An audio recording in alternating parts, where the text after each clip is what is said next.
On a tous été captivés un jour par la magie du cinéma, pas vrai? Mais une fois que les lumières se rallument, qu'est-ce qui se passe vraiment? Derrière chaque film, il y a tout un écosystème, un équilibre super fragile entre le rêve des artistes et la réalité, parfois brutale, de l'économie. Allez, on va voir ensemble ce qui se trame en coulisses. Ah, rien que cette image, celle d'un plateau en pleine construction, et nous donne déjà un sacré indice. Un film, ce n'est pas l'œuvre d'une seule personne. Non, c'est une collaboration massive, une vraie fourmilière où chaque artiste, chaque technicien, du machiniste au décorateur, est une pièce essentielle du puzzle. Alors, voici le programme. On va d'abord s'intéresser au métier de l'ombre, puis on plongera dans le système très particulier de l'intermittence. On verra aussi les défis humains de cette industrie, et bien sûr, on parlera de la montée en puissance de l'IA pour finir par se poser la question, quel avenir pour l'art? Commençons par rendre hommage à cette armée de l'ombre du cinéma. Parce que oui, au-delà des stars qu'on voit à l'écran, il y a des centaines de talents qui bossent dur pour créer l'illusion qu'on aime tant. Prenez le chef opérateur par exemple. C'est un peu le peintre de la lumière sur un tournage. C'est lui qui va transformer une scène banale en une atmosphère unique. Il va donner sa chaleur à une comédie ou, au contraire, son angoisse à un thriller. Chaque plan, c'est une toile qu'il compose. Et puis il y a la script. On pourrait l'appeler la gardienne de la cohérence.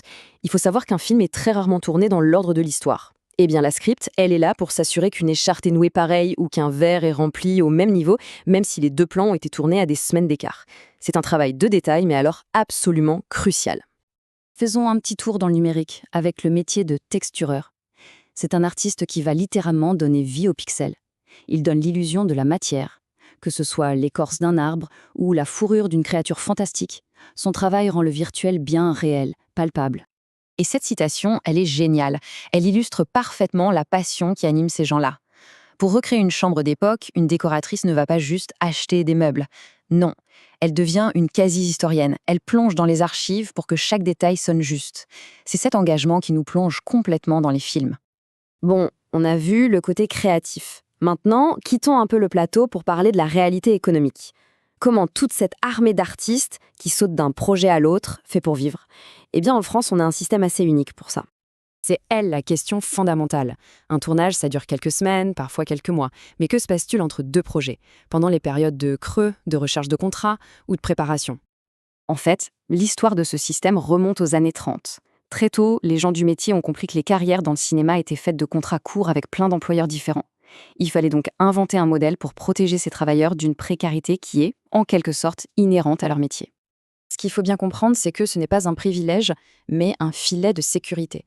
C'est ce qui permet aux artistes et techniciens de survivre entre deux contrats, de pouvoir continuer à se former, à chercher des projets. C'est une sorte de mutualisation qui reconnaît que le travail créatif, lui, ne s'arrête jamais vraiment, même quand les caméras sont éteintes.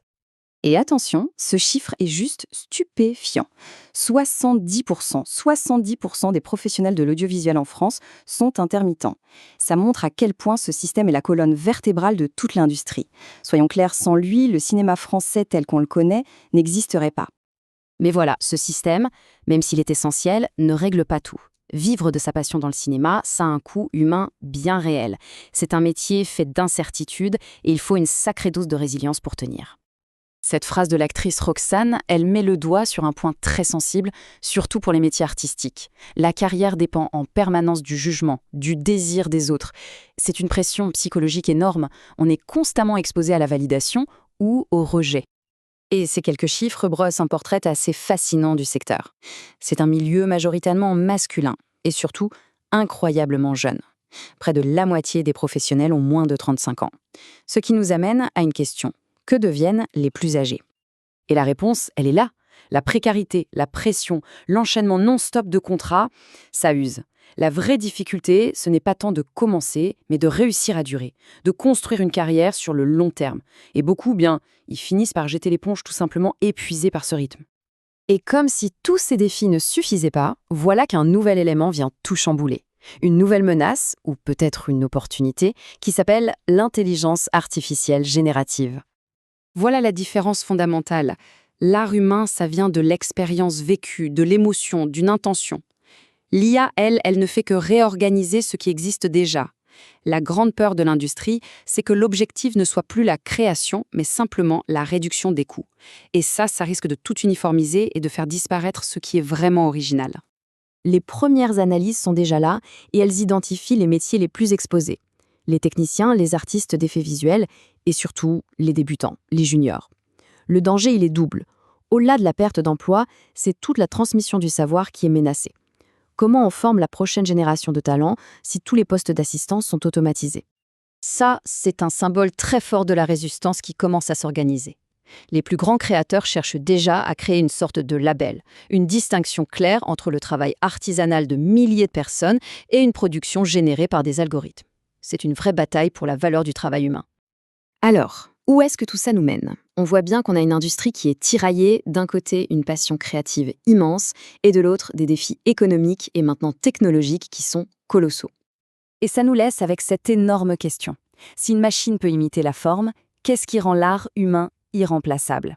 C'est peut-être l'intention, l'erreur, l'imperfection, cette petite étincelle de vécu qu'aucune base de données ne pourra jamais simuler.